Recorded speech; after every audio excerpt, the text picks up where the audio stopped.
Inspirasi terbaik, beberapa waktu lalu, sebuah undangan tebal berwarna coklat tua tergeletak di meja kerja saya. Rupanya undangan itu dari GHM Hotels, sebuah jaringan pemilik banyak hotel mewah di Asia. Saya pun mencoba mengingat hotel apa saja yang mereka miliki, tetapi saya agak lupa sehingga seperti biasa lebih baik bertanya.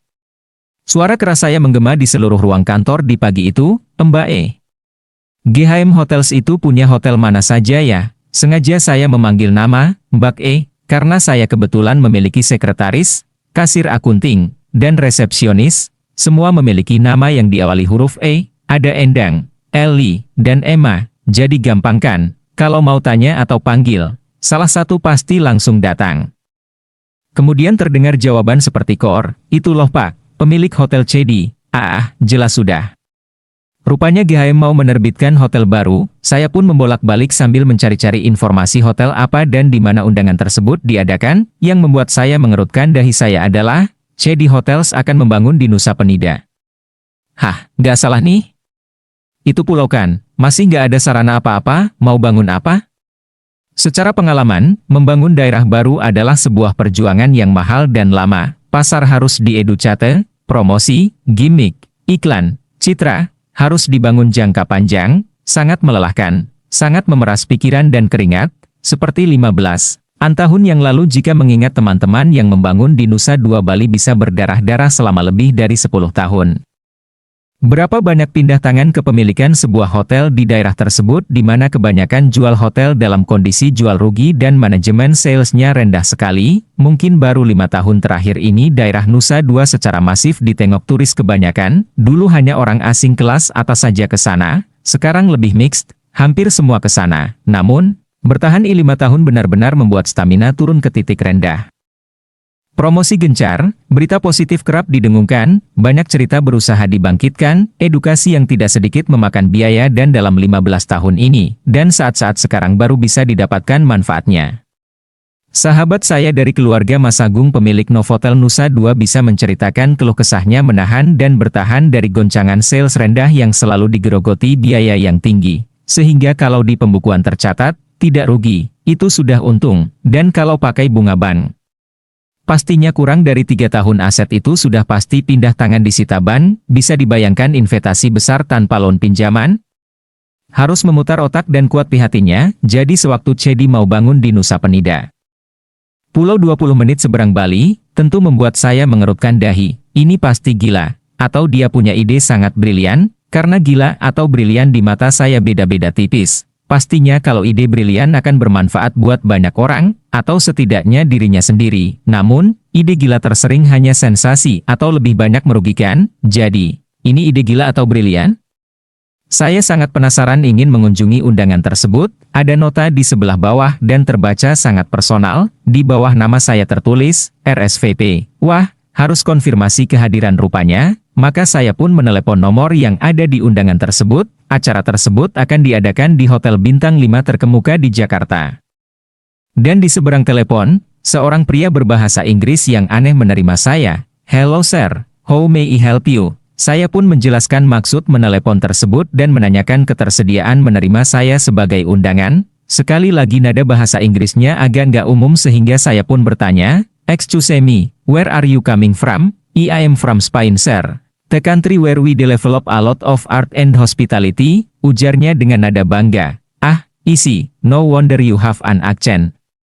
Jawab saya, "Do you speak Spanish, sir?" "Hablas Espanol?" tanyanya lagi.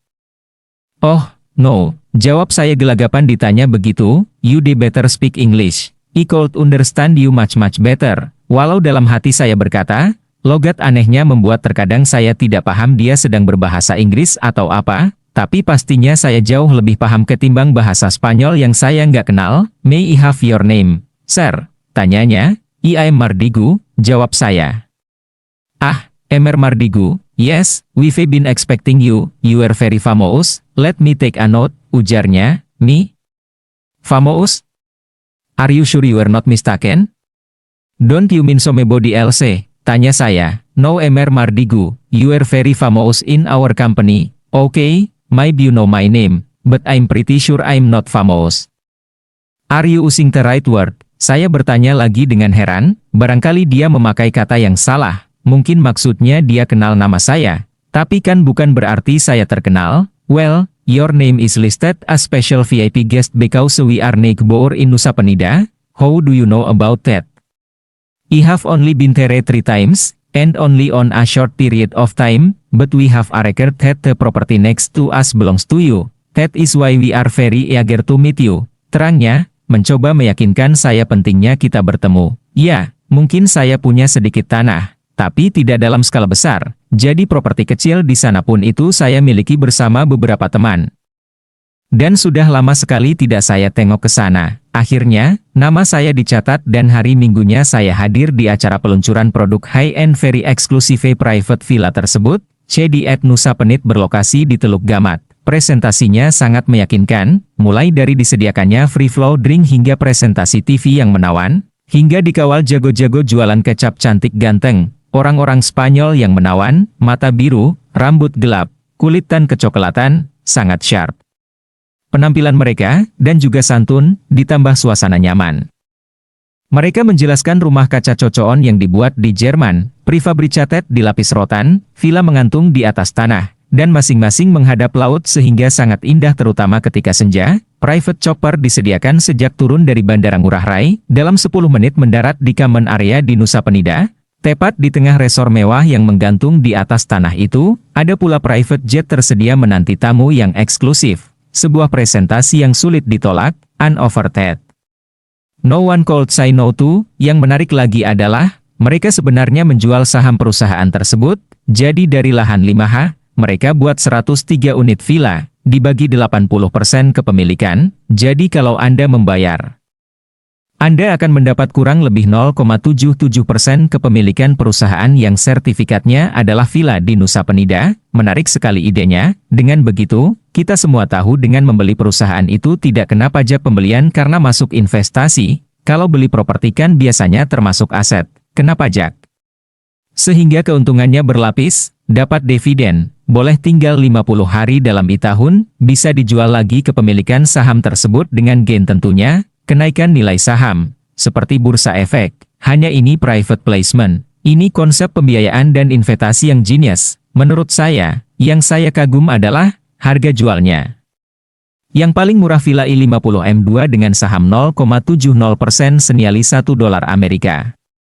8 juta alias 19 miliar, ini benar-benar harga yang mengagetkan saya. Catatan lain adalah, hari Minggu tersebut adalah hari kedua, di mana di hari pertama pengunjung datang cukup banyak karena di hari kedua villa yang terjual hanya sisa 37 unit.